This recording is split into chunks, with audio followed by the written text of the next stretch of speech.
Bonjour à tous. Donc après cette présentation générale du patrimoine industriel vu par l'inventaire, on va resserrer un peu le territoire à travers des exemples de la plaine de Caen.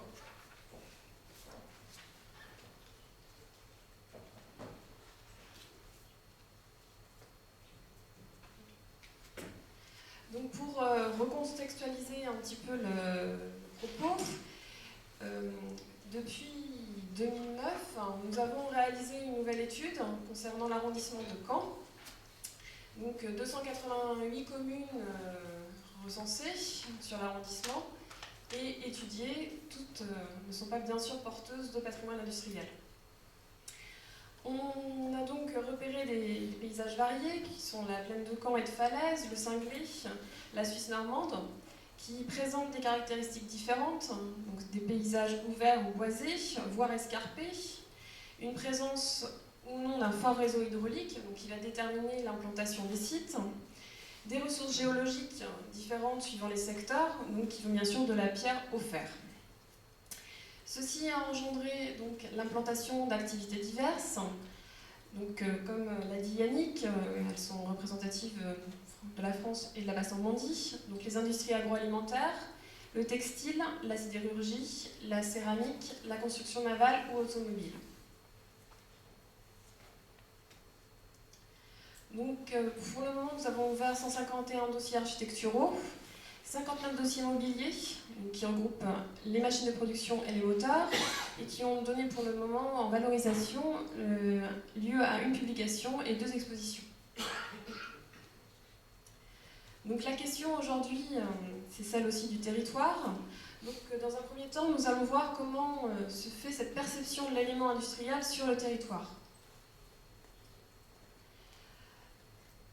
Donc l'élément industriel dans le territoire, ce territoire, c'est, selon les travaux de géographes ou de sociologues, un terme bien difficile à définir, qui regroupe des notions d'espace géographique approprié, des lieux d'interaction sociale et culturelle, une adhésion à l'ensemble ou un sentiment d'appartenance. Donc on voit bien que les territoires, c'est un espace vécu que nous influençons et qui nous influence. Cette ébauche de définition va sûrement évoluer sur ces 2 jours. Donc, dans un premier temps, nous allons voir comment l'élément industriel peut être vécu, perçu sur un territoire donné par celui qui n'en fait pas tout à fait partie. Donc, l'élément industriel, c'est d'abord le voir. En effet, l'usine s'insère, donc, comme on l'a vu tout à l'heure, dans le paysage, par son emprise, son architecture. Alors, il se trouve que la plaine de Caen offre une ouverture d'un champ visuel très très large, qui permet donc de l'appréhender rapidement. Au niveau des éléments hauts que constitue l'usine, qui sont les cheminées, les panaches de fumée, les châteaux d'eau ou les silos de stockage, mais elle permet aussi, cette ouverture, de voir l'intégralité d'un site rapidement. Donc là, l'usine devient à son tour un élément de repère ou un amer terrestre. C'est aussi le côtoyer, puisqu'on se rend compte que l'individu peut percevoir l'élément industriel par ses interférences qu'il provoque sur sa vie quotidienne ou sur ses déplacements. Donc l'usine engendre de nombreux mouvements qui sont que ce soit des déplacements pendulaires avec les concentrations des arrivées et des départs, donc les fameuses sorties d'usine qui ont souvent été immortalisées par la carte postale ou la photographie et qui sont bien souvent aujourd'hui synonymes d'embouteillage.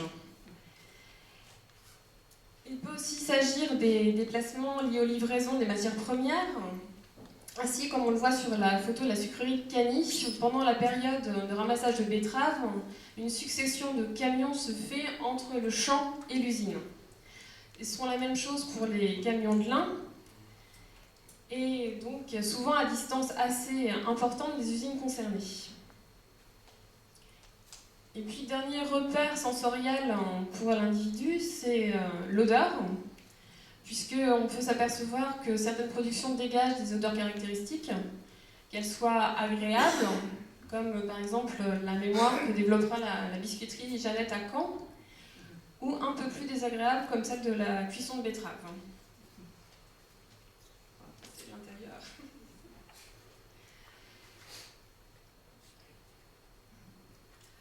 Alors, comme il sera pendant ces 2 jours largement question de la question sidérurgique, on a voulu un peu ouvrir le champ du patrimoine industriel, puisque c'est aussi le rôle de l'inventaire général de montrer des nouveaux domaines.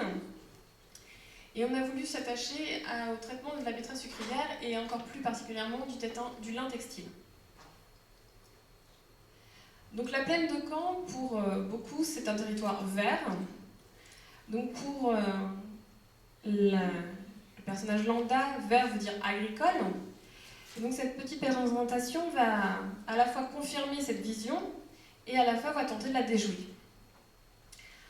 En effet, donc le lin et le textile, qui vont s'implanter largement sur le territoire, sont des productions souvent associées à des régions comme le Nord-Pas-de-Calais, la Picardie ou la Haute-Normandie, mais vont devenir des éléments marquants de la plaine de Caen après la Deuxième Guerre mondiale.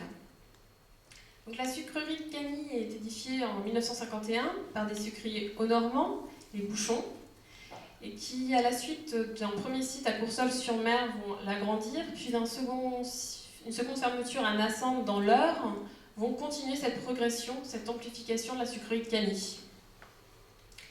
Donc elle regroupe aujourd'hui 110 planteurs de betteraves et emploie 158 personnes, dont 70 saisonniers, pour une production d'environ 130 000 tonnes de sucre et 80 000 tonnes de sous-produits. Donc il faut savoir qu'elle fait partie des entreprises dynamiques, donc à la fois patrimoine industriel et usine active. Les teillages de lin, quant à eux, vont plutôt s'ouvrir majoritairement à partir des années 50. Donc ces 2 secteurs sont à cheval entre le monde agricole et le monde industriel, mais la production se fait bien dans un usage industriel. C'est bien ce qui la distingue de l'agroalimentaire. Donc plusieurs raisons vont marquer son ancrage en territoire. Alors d'abord des raisons d'un développement. Alors on va rencontrer entre ces 2 activités beaucoup de similitudes qui vont aussi faire écho à celle de l'implantation de la Société métallurgique de Normandie. Donc c'est des raisons d'abord environnementales, puisqu'on présente des conditions climatiques sur le territoire avec un climat tempéré et océanique approprié à ces cultures, et puis une nature du sol, dont les défrichements anciens a permis de générer un sol riche et profond. On va trouver aussi un facteur humain, celui de l'influence belge. Alors là, il n'est pas allemand, mais elle est belge, l'influence. Puisque l'intérêt pour la terre normande de la part des agriculteurs belges est intervenu dans un premier temps donc avec l'implantation de la sucrerie de Nassante en 1890 dans l'Eure, mais la culture de la betterave va s'étendre sur la plaine de Caen. Et puis à cette époque, ce sont des travailleurs saisonniers qui vont faire le voyage. Et puis dans un second temps, avec des mouvements de population provoqués par la Première Guerre mondiale, ce sont des futurs chefs d'exploitation qui arrivent et qui vont décider de s'installer et de rester dans la plaine de Caen. Donc ces agriculteurs vont introduire ces 2 nouvelles cultures, du lin et de la betterave, l'implanter encore plus fortement, et en modifier le système de grande culture, comme l'a mis en évidence le géographe Pierre Brunet dans ses travaux. Alors ils vont apporter non seulement une culture, mais aussi un savoir-faire. Donc on va aussi encore retrouver des noms marquants de cette culture et de cette influence, par exemple par les ventes de corps de la Herre qui travaillent à Bourguébu. Alors il y a une interaction forte entre le secteur agricole et le secteur industriel, non seulement par l'organisation d'un calendrier saisonnier de la production agricole, donc de la production industrielle, et donc une adaptation de l'architecture des bâtiments, et une influence réciproque, puisque si l'implantation de la culture détermine l'industrie qui s'y rapporte, c'est désormais l'industrie, par ses lois de production, commercialisation, d'offres et de demande, qui vont influencer la production. Donc ce sont aussi des industries de proximité, puisque donc la betterave se cultive à proximité du centre de production et de transformation, et le teillage, encore heureusement, dans le même cas. En termes sociaux aussi, puisqu'il y a un rapport fort entre les planteurs, les viniculteurs et les industriels. Alors, un focus sur le teillage de lin. Donc, je vous ai dit que ça a émergé dans les années 50, puisqu'on trouve 8 teillages de lin entre 1950 et 1965 qui s'installent, notamment à Moult, Verson, Bourguébu, Villon-les-Buissons, Vendôme ou encore Cagny, qui vraiment devient une terre agro-industrielle. Donc la Basse-Normandie est la 3e région française productrice de lin et qui se pratique essentiellement dans le Calvados. Alors il y a 2 statuts juridiques qu'on peut retrouver, ce qui est aussi un intérêt pour nous en patrimoine industriel, savoir comment les industries sont gérées. Donc 2 coopératives agricoles, donc là où on ressent ce fort lien entre l'agriculteur et l'industriel, qui joue un double rôle. Et puis donc à Cagny, à l'heure actuelle, et à Villon-les-Buissons. Donc Cagny compte 140 adhérents et Villon-les-Buissons 150, tous participant à la vie de cette communauté. Un établissement privé, celui de Bourguébu, associé depuis 2005 à la linière de Bosque Nouvelle, en Seine-Maritime, qui représente désormais le 2e producteur de lin taillé au monde, avec 41 employés. Donc, objet d'inventaire, ce teillage, effectivement, dans les années 90, on a constaté une disparition assez rapide des teillages provoqués par une crise économique. Et depuis, beaucoup ont disparu, ont été démolis. Alors c'est en effet pour nous, en fait, à l'inventaire aussi une évolution des pratiques et des sélections, puisqu'on l'a vu tout à l'heure, avant tout, la sélection est déterminée par une architecture, sauf que là, je vais vous montrer que ce n'est pas forcément le cas. Donc en effet, les teillages de lin sont caractérisés par une architecture banalisée, puisqu'ils n'adoptent pas de forts codes architecturaux, comme nous l'avons vu tout à l'heure sur des minoteries, avec leurs étages élancés, ou des chaînes caractéristiques de l'industrie textile. Les bâtiments s'apparentent davantage à de grands hangars, donc soit des pans de fer avec des bardages en tôle ou en plaques gravillonnées pour le plus esthétique dans sa version. Et ces différents bâtiments du site de production deviennent peu à peu de moins en moins identifiables. En fait, on ne va plus distinguer l'atelier de fabrication du lieu de stockage, du lieu des matières premières ou du produit fini. Donc, comme on le voit sur l'image ici, l'entrepôt industriel, qui est le lieu de stockage des matières premières, va ressembler fortement à l'atelier de fabrication. Donc c'est un constat dans ce mode de construction qui apparaît dès le début du XXe dans l'univers industriel et qui va fortement se développer au milieu du siècle. Les bâtiments sont construits autour de la chaîne de production, ça reste tout ça. Et on peut toutefois distinguer certains bâtiments par l'utilisation de systèmes de ventilation qui sont indispensables dans le teillage du lin, développant beaucoup de poussière. Donc si ce n'est pas l'architecture qui fait ce patrimoine industriel, c'est donc son mode de fabrication, donc son savoir-faire. Donc le process va se faire de la semence du lin jusqu'à son traitement par voie mécanique.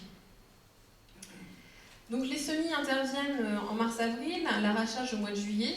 Donc là déjà il y a une action mécanique, puisqu'on a développé des arracheuses.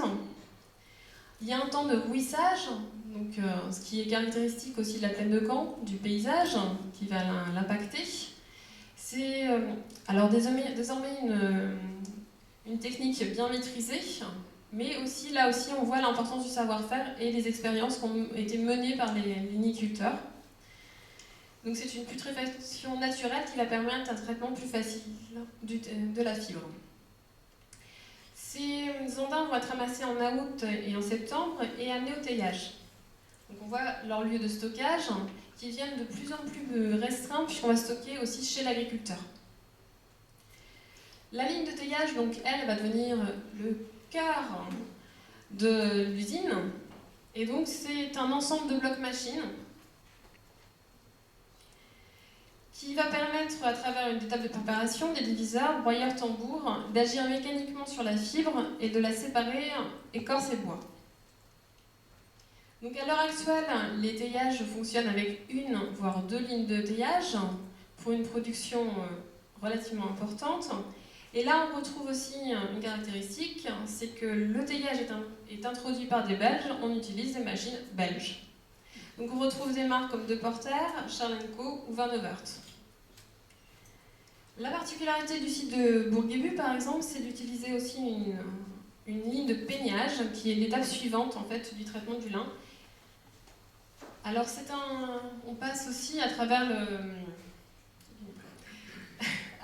cet exemple, en fait, on multiplie les échelles, puisqu'on passe d'une grande échelle de l'usine de l'espace vécu à une intégration au système industriel et économique mondial, puisqu'on le voit ici, les principaux marchés développés sont ceux de la Chine. Donc les filasses qui sont la fibre noble et longue du lin vont être expédiées pour la Chine vers les filatures et tissages. Les étoupes, fibres courtes, elles vont être retravaillées mais filées également, puis ou envoyées pour les plus mauvaises, entre guillemets, vers la papeterie. Les anas, qui sont considérés comme des déchets, eux aussi vont être traités en Normandie ou en Bretagne sous forme de paillage ou d'isolation, et les graines pour l'alimentation animale.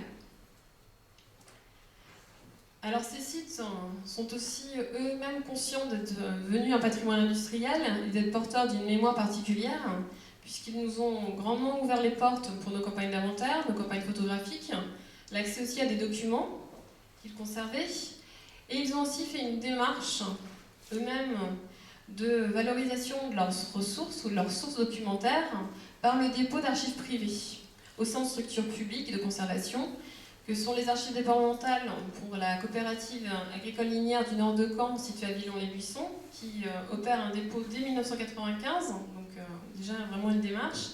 Et dans ce cadre-là a été réalisée une vidéo de contextualisation du taillage, donc avec un interview du président de l'époque. Et puis Saint-Louis-Sucre, qui est une plus grande maison, elle a déposé une partie de ses archives qui étaient autrefois conservées à Nassandre, donc sur un site majeur pour eux, donc à déposer aux archives du monde du travail à Roubaix.